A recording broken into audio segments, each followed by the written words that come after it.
morning. It is Tuesday. It is 10 a.m. And I'm here. And we have power. And I'm not sick. And I'm not gone off gallivanting around the world. So we're having coffee and conversations. I didn't gallivant around the world last week. Took my kids to Great Wolf Lodge. Good morning, Jill. And it was fantastic. The only bummer is that I broke my phone. But that's okay. It didn't really break. It still works. It's fine. It's inconvenient now because I have to actually type something and it doesn't just open because of my face. So I will survive. It will be a tangible reminder of the fun times we had with the kids. So it's Tuesday. And today in the U.S. on this November 8th, 2022, it is a midterm election. And so I thought it would be good, instead of jumping into back into Revelation, that we would have a Coffee and Conversations election edition where we look at some Bible verses that have to do with governing authorities, secular authorities, the secular government. What does the Bible say about these individuals who are in place, who rule over peoples, whether it's here in our country or on the other side of the globe? What does the Bible speak to these things, and how does it speak to the Christian's interaction with these rulers? And more, how can we view them, and what can we do in light of however things turn out? I don't know how this election is going to go. Anyone that tells you they know how this election is going to go is probably lying or selling something, or they're trying to be on TV. I don't know. We don't know what's going to happen. We don't know who's going to win what election. We don't know who's going to take the House and who's going to take the Senate and all those things. Like, it's purely pontification at this point. So tomorrow we probably have a good idea, because there's not normally a ton of contested things. So what do? How do we, as believers, rest in these things and trust the Lord in the midst of them? And how can we move forward regardless if the person that we want to win wins? We all have an opinion on who we want to win. And we might be right about who wins, and we might be wrong about who wins. And we just need to trust the Lord in it. So that's what we'll cover today. But before we get there, we got some announcements. We got Thanksgiving baskets and Christmas gift cards that we are putting together for, I think we've got about 6 families that we want to bless with these at this point. Who knows? There might be some others that come to we become aware of. And so we would love for you to participate in contributing for Thanksgiving baskets as well as the Christmas gift cards. We will distribute them all on the Sunday before Thanksgiving, the same day as the Fall Family Feast. We really got to rename one of these so we don't have Triple F in October and Triple F in November, because then my brain just gets wonky. It's like Fall Family Fest and Fall Family Feast. Maybe it's Thanksgiving Family Feast. I don't know. But we'll distribute them that day. And so if you want to participate, you can give online for that. You can put in the offering box when you're here on Sunday morning. And if you're in a branch group, you'll probably contribute by bringing canned goods and putting the basket together. And then we'll hand them out that Sunday. So people have food that they can share around with their family, and then also have gift cards that they can use to go shop and buy gifts, because sometimes people don't have the money to buy their kids gifts, or family members gifts, and so we want to help enable them to be able to do that. And by giving it ahead of Black Friday, it enables them to maybe get a better deal than they normally would the rest of the year. And so the money seems like it goes a little bit further if they have it before Black Friday. So we'd love for you to participate and help with that. And then obviously with that, we have family feast on 11/20. We got signups in the foyer for that. There might be signups online. I think I can't remember what we decided. If there's not, you can email the office, you can call the office, you can text me, you can send a carrier pigeon if that works for you, and say, hey, I would like to bring this and I'm willing to help in this way. There's signups for both serving that day and the things you'll plan to bring. And so we would love for you to participate in both and come that evening and celebrate with us as we give thanks to the Lord and fellowship around food, delicious turkey, pies, cranberry sauce, stuffing, bread, mashed potatoes, green beans, casseroles, all kinds of goodness. Cranberry orange relish from Trader Joe's, which is critical to have, and I will be bringing it. So don't steal my idea. Hope you're planning to come and participate, and then invite neighbors or invite a friend. If you know someone that you could invite, feel free to invite them and just let us know. And then also, one thing I've been thinking about is with Thanksgiving coming up, sometimes that means that people are alone. If you have a neighbor or friend or family member that isn't going to spend time with anyone in particular on Thanksgiving, and you have space at your table, invite them over, invite them to participate, and welcome them in. There's something about being hospitable and welcoming people to share a meal with us, whether they know the Lord or not. If they don't know the Lord, it's an opportunity where you can share with them what God has been doing in your life and the things you're thankful for. And then if they do know the Lord, you can rejoice over the thankfulness of what the Lord has done. So I would encourage you to consider who you can invite to your Thanksgiving family table this year. All right. That's all we got for those. So let's look at a handful of verses that, where did my thingy go? Okay. That have to do with this. I'm going to try, and I didn't set up my iPad. So I've got it just on the computer screen. So I don't know if I will mark anything up because I actually hadn't planned to mark things up, but maybe we'll do it. Okay. So one of the classic verses on the authority, the governing authority, is Romans 13, 1-7. And this is what the Apostle Paul writes to the the Christians living in Rome under possibly, no, it wouldn't have been under Nero. Maybe it's under Nero. I can't remember. Under the Roman Caesars. And this is what he says: let every person be subject to submit themselves to the governing authorities. So those who politically rule their secular government, for there is no authority except from God. That God is the one who puts these rulers in place, and those that exist have been instituted by God. Now that brings up a whole lot of questions of what do we do when the rulers we're under are evil, wicked rulers like they would have been in Paul's day, or our fellow brothers and sisters in the persecuted church who are around the globe who live under horrific rulers. Like there are believers in other government who are in other countries that live under rulers that are wicked and evil and do terrible things. So God in some way, shape or form uses these things, these individuals, these governing authorities to accomplish his good. So therefore, whoever resists the authorities resists what God has appointed, and those who resist will incur judgment. Now,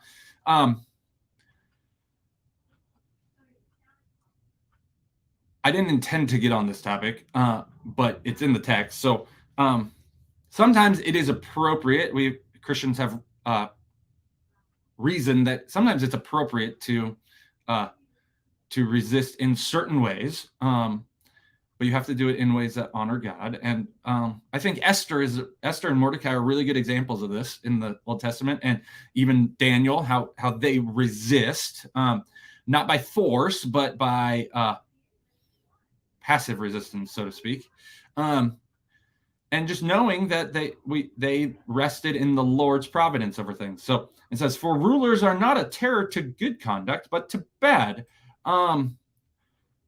This is generally true sometimes it's not true. The Nazis were terror to good conduct.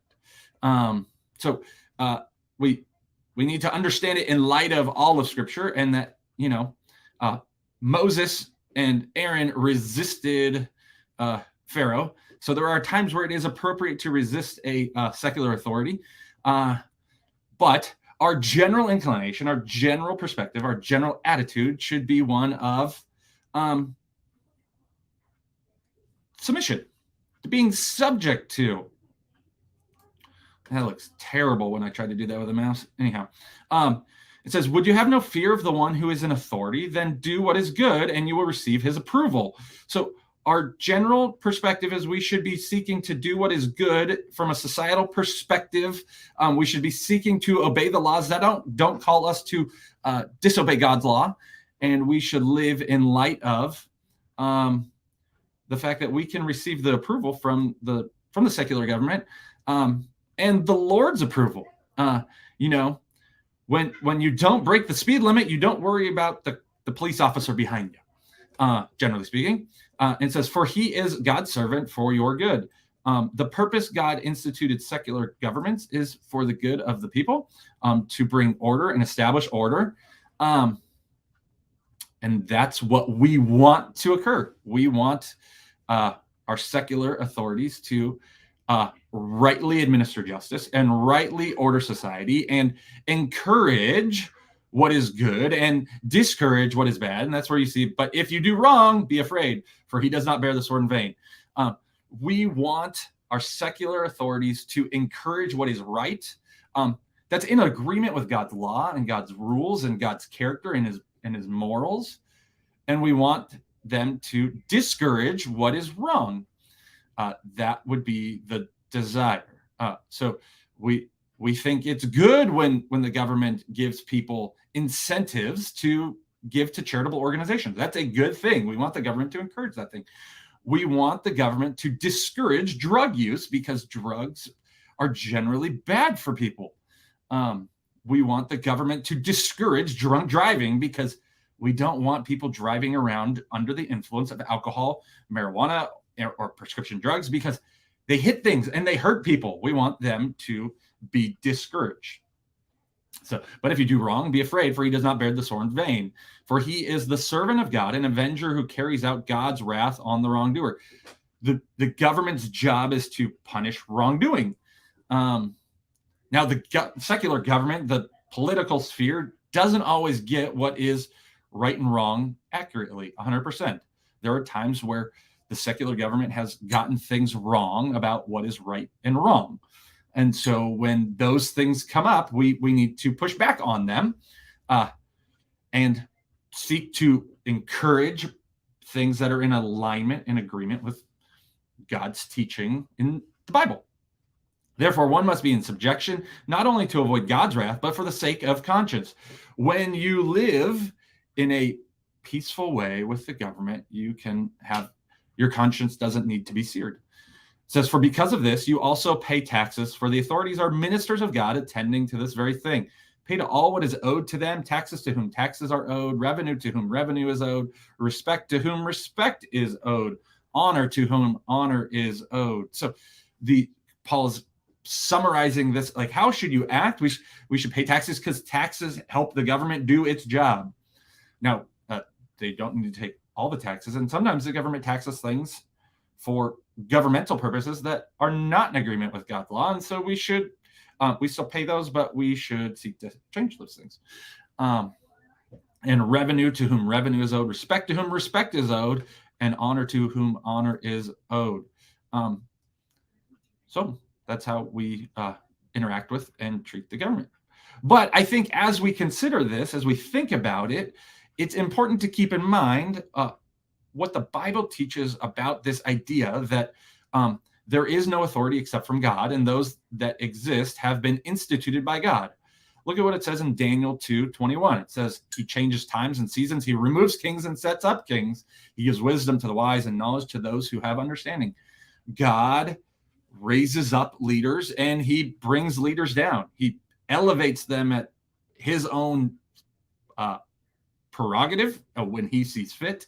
He brings them up and encourages them and allows them to function in their role, sometimes good and sometimes bad. Sometimes he's using them simply to bring punishment, to use them to accomplish punishment. You think of some of the people that came into Israel and Judah to punish the Israelites and the Judeans and the northern kingdom and the southern kingdom after they split and they perpetually disobeyed God. God sent in Assyrian rulers, Babylonian rulers, Nebuchadnezzar, these people who bore the sword and brought punishment to the people because of their own disobedience. Sometimes God uses wicked men to accomplish his good purposes. How he does that doesn't always make sense to me, but he does. And here's an example from the book of Daniel itself of God bringing down a king. And it's what God does to Nebuchadnezzar because of Nebuchadnezzar's pride in chapter 4. It says, all this came upon King Nebuchadnezzar. At the end of 12 months, he was walking on the roof of the royal palace of Babylon. And the king answered and said, is not this great Babylon, which I have built by my mighty power as a royal residence and for the glory of my majesty? He thinks it's about him. He thinks he has accomplished this himself. While the words were still in the king's mouth, there fell a voice from heaven, O King Nebuchadnezzar, to you it is spoken. The kingdom has departed from you, and you shall be driven from among men, and your dwelling shall be with the beasts of the field, and you shall be made to eat grass like an ox.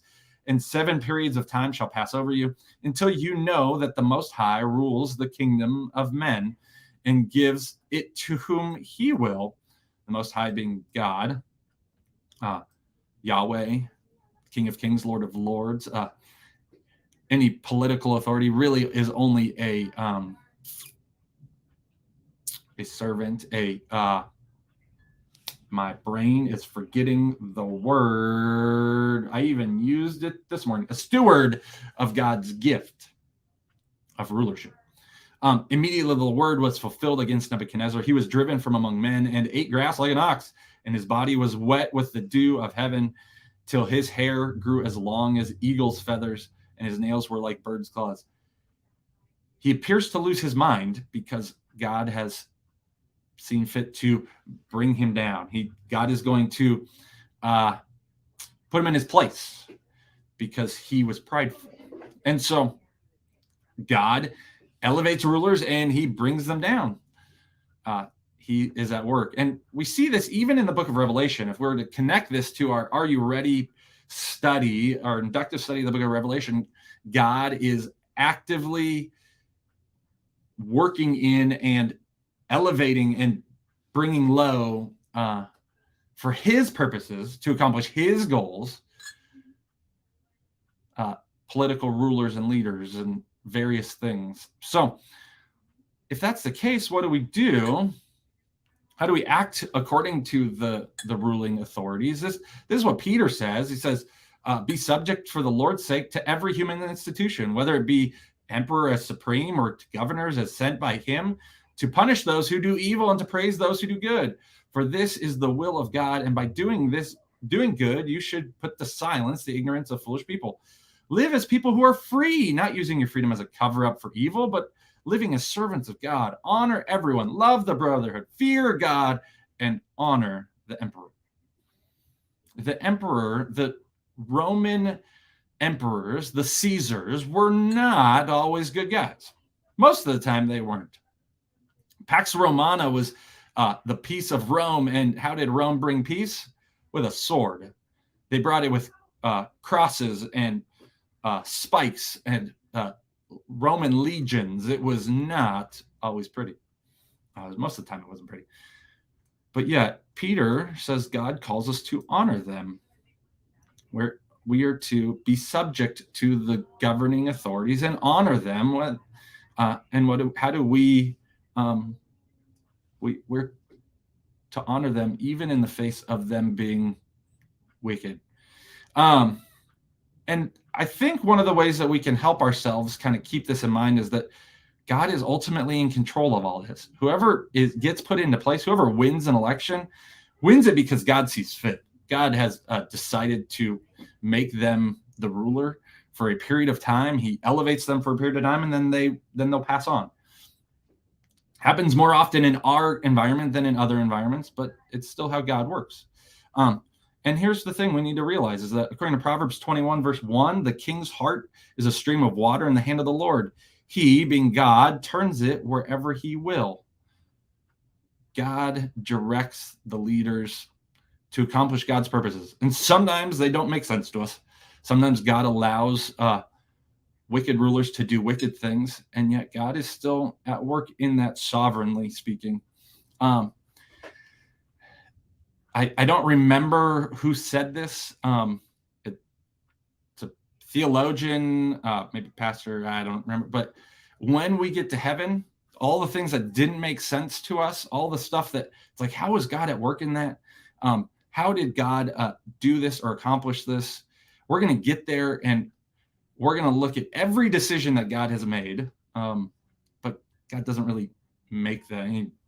That puts it in temporal, and that's to help us understand it, because everything that God does was decided be in eternity past. And but we're not talking about those characteristics of God today. When we get to heaven, we will look and we will see and say, everything God did was right. It will be clear why God allowed certain things to happen.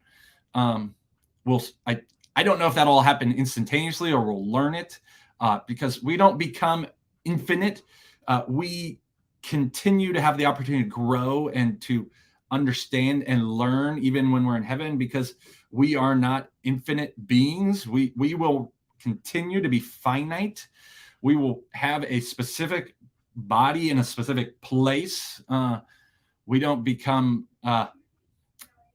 omniscient, omnipresent, or omnipotent. Those are incommunicable attributes of God. There are attributes of God that are communicable, like God is love. We have the ability to be love, to love not in the same way that God does, but we have the ability to do the things that God does in that way. We have the ability to be patient, which is a reflection of God's character, but we don't have the ability to be omniscient. We don't have the ability to be simple in the way that God is. That God is not a mashing of parts, but he is wholly himself all the time, no part overweighing another part. God's justice and love are wholly of each other. He doesn't have justice sometimes and love other times. He's always justice and always love. We don't have that attribute. That is not a communicable attribute. So we will learn things, and I don't know if we will learn and understand and say that God did everything right and we'll get it right then, or we're going to look and see and peer into the things that God did and see it unfold in our understanding of how he operated in this universe, in this world, in our lives, and how it was all good. But it is going to be all good. It is all good. He works all things together for the good of those who love him and are called according to his purposes. All things, everything, all of what God does in this universe, in this world, is ultimately for the purpose of good. And that includes the elevating of rulers and the humbling of rulers or removing them. So if we know that, what do we do? What's one thing that we can commit to doing as believers, knowing that God is going to put these men and women in place? What is one thing we can do for them? We can commit to every day, whether we like the person in that position of authority or we don't like them, whether we agree with their political stances or disagree with them, whether we wish they hadn't won the election or we wish they had, or we're glad they had. What can we do? We can do what the Apostle Paul tells Timothy to do. We can make supplications, which is urgent requests. We can pray. We can do intercession, which is persistent and ongoing. And we can lift up thanksgiving for all people, but specifically for kings and all who are in high positions. So we can leave peaceful and quiet lives. We can commit as believers, regardless of what the outcomes of any of the elections happening today, what one thing we can do each day and every day, besides honoring them, is to pray for them.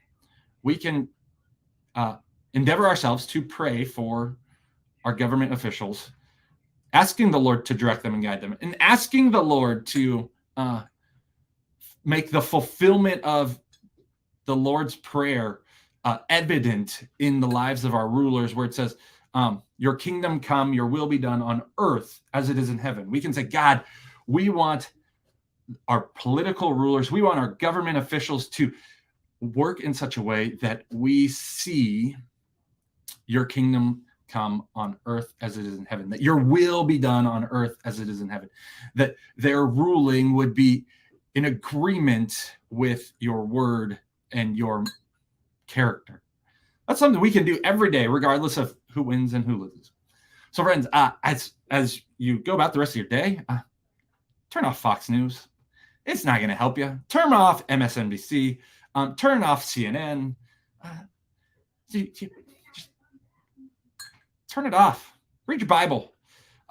Go read the book of Daniel. Go read the book of Esther. Go read the book of Revelation, and see how great our sovereign God is in his orchestration of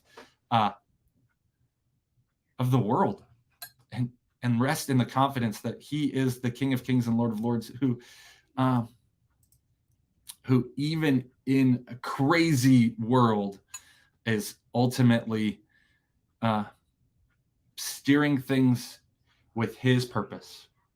And it is a good purpose. So friends, may you rest in these truths and trust the Lord in his sovereignty, knowing that he sees and knows way more than us. And he knows everything from beginning to end, and he has written it, and it will come to happen just as he said. So I hope you rest in that today and trust in his sovereignty. Go in his peace, and I will see some of you on Saturday. Oh, I forgot about that. Men's breakfast, Saturday. Ladies, tell your guys to come. Guys, come. It'll be a great time. There will be bacon. That's pretty much it. There's bacon, hanging out with each other, and some time in the Word. That's pretty much what we have every time. So, dudes, come hang out. All right. I'll see you either next week or this Sunday. Bye-bye.